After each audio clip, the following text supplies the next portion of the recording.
How's it hanging, dudes and dudettes? My name is Sean, and welcome back to another Cyberpunk 2077 video. And man, have we had a crap ton of news and rumors in the last 48 hours.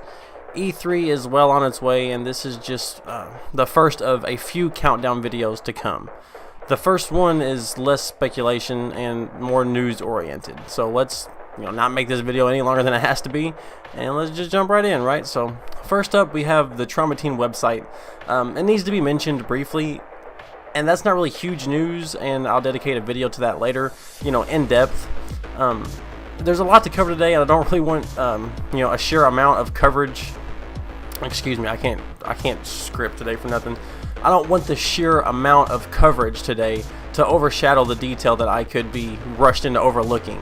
So I'll just say this as a placeholder, so in the next few days, if I don't cover this, just DM me in Discord and be like, hey boy, do the thing,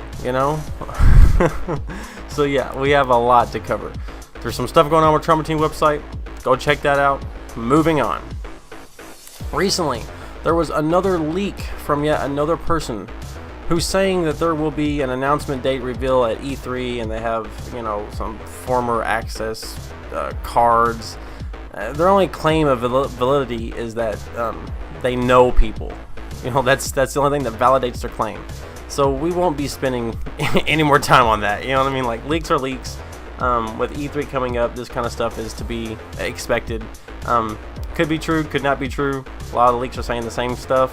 Could just be groupthink. Could be something to it. I don't know, but this guy's just not that credible. So, also, it has been confirmed that a few large YouTubers have been granted special access come E3 2019.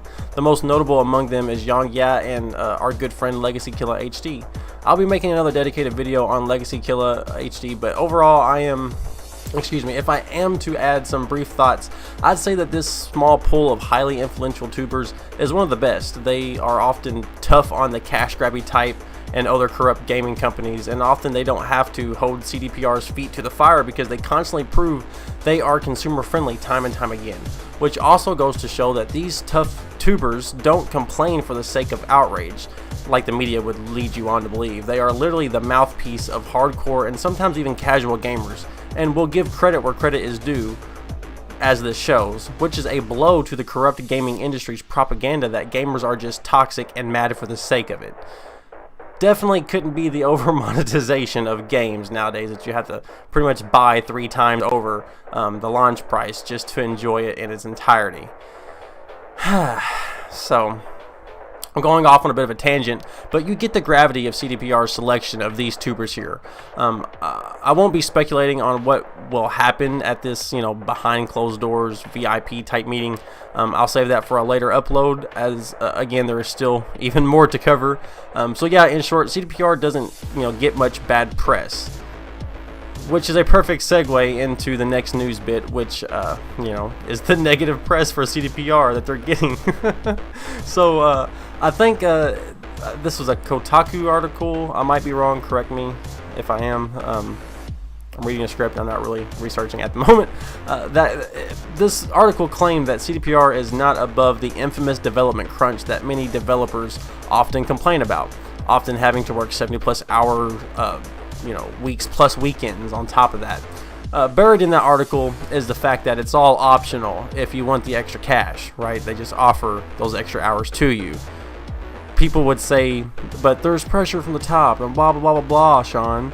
The fact of the matter is that you are free to leave, especially if you are a talented developer of any sort of caliber. You could get a job at any of these, top tier companies. If you are, if you aren't happy, just move on, and at least don't sign up for extra hours that you don't want to work, then a month later complain about it. As someone myself who works 50+ hours in my day-to-day job, not counting my commute time, my personal life responsibilities, and I still put in another 20 hours, albeit not here lately, on top of that work week, plus personal time for other various projects like YouTube, game development, research, among other things. And yeah, it sucks at times, but it is a choice. In the last 5 years, game programmers and other development professions have nearly tripled. So it seems to me like a bunch of extremely talented college graduates have gotten decent jobs and didn't realize just how much it takes to work for a living. let alone work on monumental projects like, say, RDR2 or 2077. If your boss says, hey, there is, some potential overtime to be had, are you interested? And you say yes, and then a month later you complain about it, that's on you. Unless there's proof of firing threats, cut hours or refusal to pay if you don't work those hours, then we can talk. But until then, I guess you can just get promoted to customer, really. I mean, maybe I'm being a little too one-sided, maybe a little too harsh, but if you want an easy job, go get a job developing Candy Crush Saga 5321 or whatever, Self-discipline is hard to teach, and those who don't learn it will inevitably be left behind, especially in such a highly competitive field like game development. So, last but certainly not least, at least in my opinion, we have some channel updates. I plan to upload a little more frequently, and I'm trying to get the frame-by-frame live stream out of the way so we can finish up the tabletop cyberware guide, as well as some E3 news countdowns. So again, thanks for your continued support, guys. It means the world to me, even if I do, lose 4 or 5 subs with every single upload.